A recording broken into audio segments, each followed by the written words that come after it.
Pauline's bookstore, originally, I think, was St. Paul's bookstore, before your time. Then I met up with her at the opera one night at the Mahalia Jackson Theater, and I was so shocked. We immediately had a connection with our love of opera.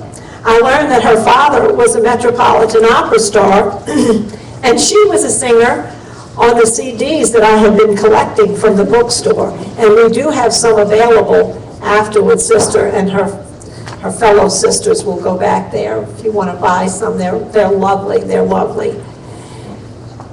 Her enthusiasm and gift of singing is so beautiful, but more than that is her love and enthusiasm of her love for Jesus Christ. She beams at the very mention of his name. In 2 Corinthians, St. Paul was possessed by his great love of Jesus Christ. Once he experienced the depth of Christ's love for him, he gave his life completely to the Lord. This is Sister Julia, my friend.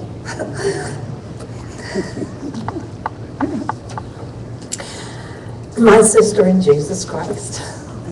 Here's Julia!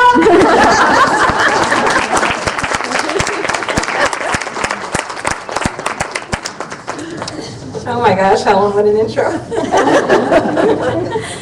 Helen came to the book center yesterday for adoration, and she made a point to give me a few recommendations. The first of which was, Sissa, please remember not to talk like a Yankee. She said, because when you get excited, you really race it. And she said, and we're Southerners, and we need to have it at a slower pace. So if I do talk too fast, just raise your hand, and I'll try to get my Southern on for you. I have to admit, after 10 years being here in New Orleans, I think like my blood has thinned out. So definitely I'm a Southerner in that. It was one day we went to the car and I said, oh, Sister Margaret, it's freezing. And we got in the car and it has that little temperature in the front and it said 45 degrees. I said, I'm not telling my mother this, I'm not telling her. Because if I say it's 45 degrees in New Orleans, she said, honey, that's a heat wave up here. It's like below zero in Pennsylvania where they're from. So anyhow, I tend to ramble when I talk, so I did do my homework and I wrote some notes, but I also have progressive lenses, and the bifocals are terrible. So if I occasionally look down, I'm just trying to keep my train of thought so I can give you the whole story. First of all, if it wasn't that Helen said to me, Sister, can you tell me this, can you come and talk to us and tell us your story?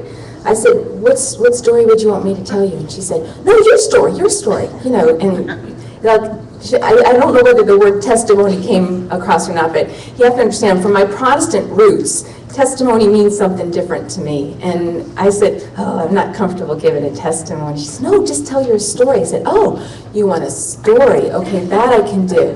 I said, yeah, I can definitely tell you a story. And if it wasn't for her asking me to do that, I don't know if I would have taken the time to just go back over everything and say, okay, if somebody asks me to tell me, can I tell you a story about me? If you say, tell me your life story, all right. If I say, I'm going to tell you my life story, actually it's not really my life from beginning to end. It's my conversion and my vocation story. And for some reason, that's, it's like everybody has it, I believe we do. It's like a moment in your life where everything hinges on that. You know, everything that came before and everything that follows after is kind of based on that hinge of your life.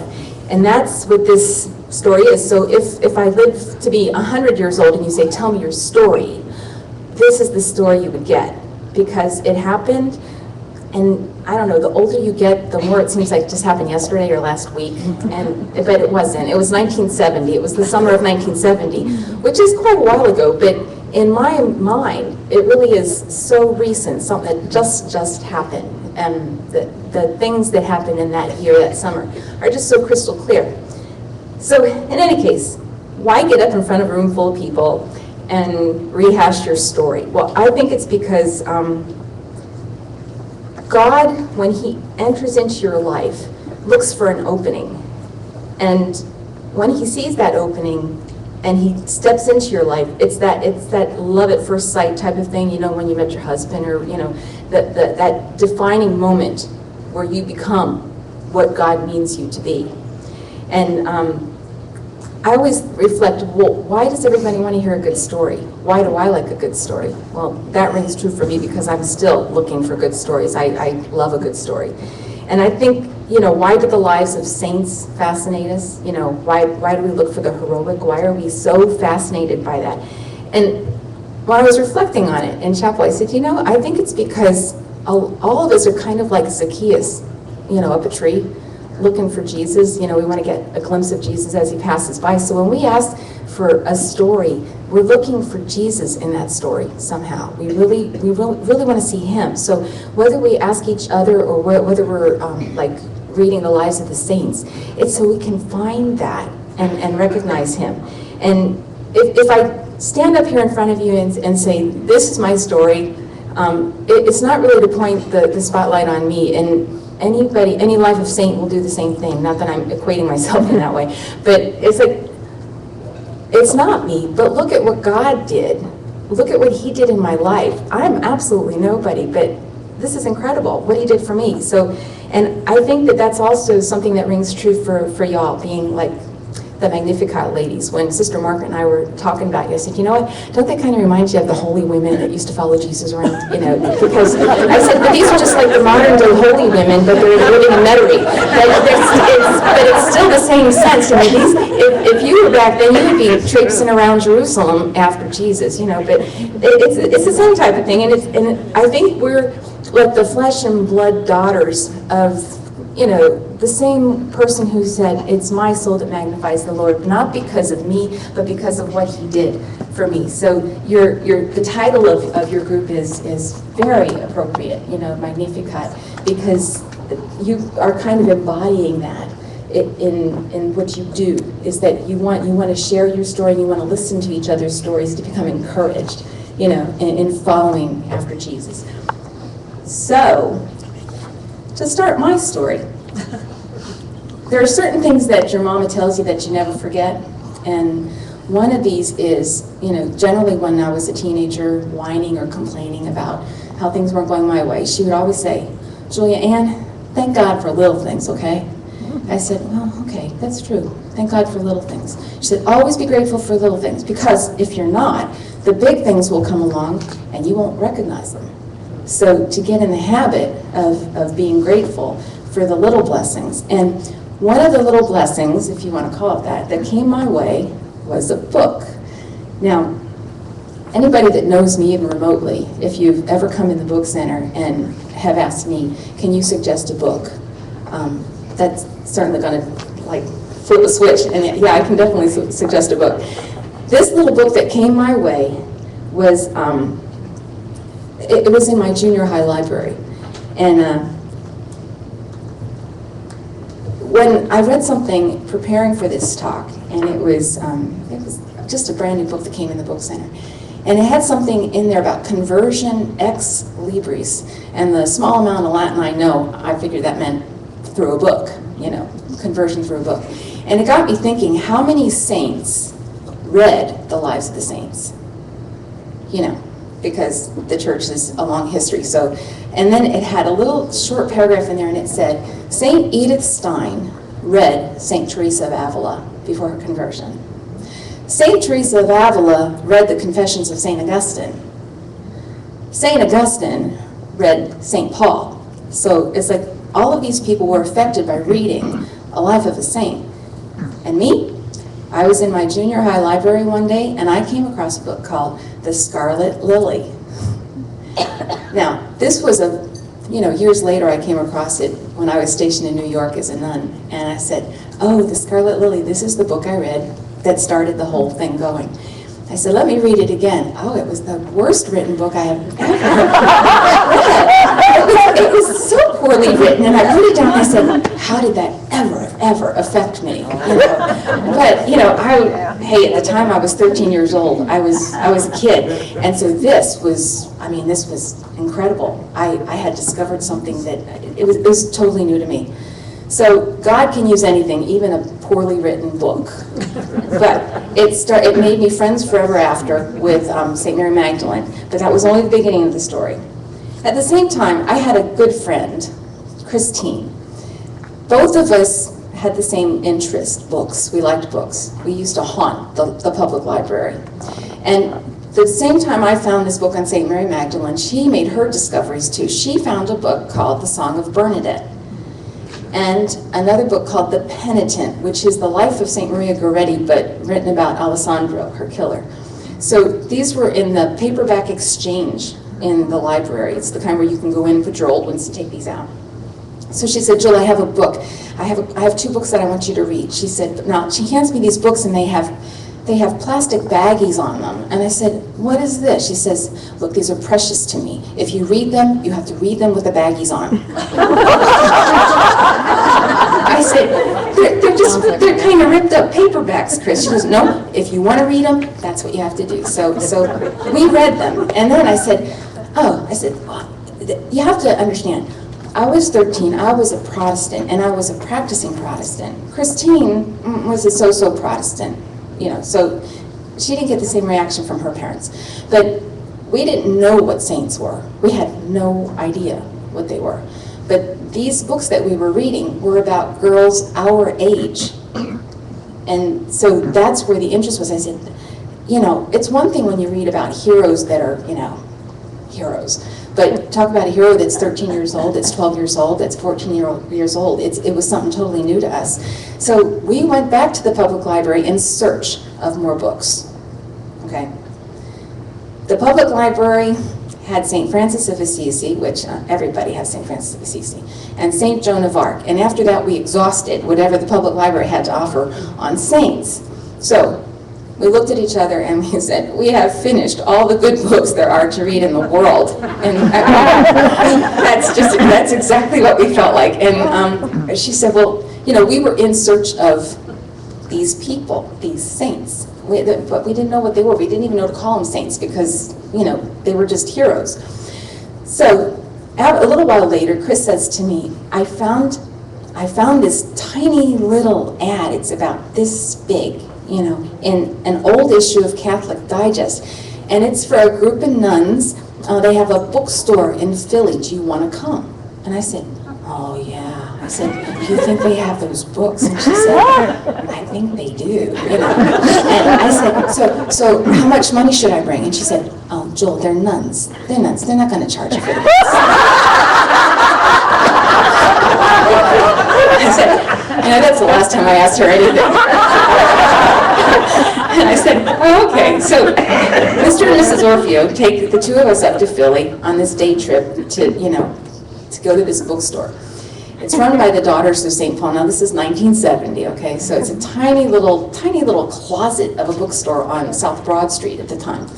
We walk in there, and the 2 of us just lit up like light bulbs because we had hit the mother lode of Saint books. I mean, we were just, we could barely. And so I go over to the case, and I'm looking at all these saint books, right? And then there was one that was called Heavenly Friends. Was one a saint for every day?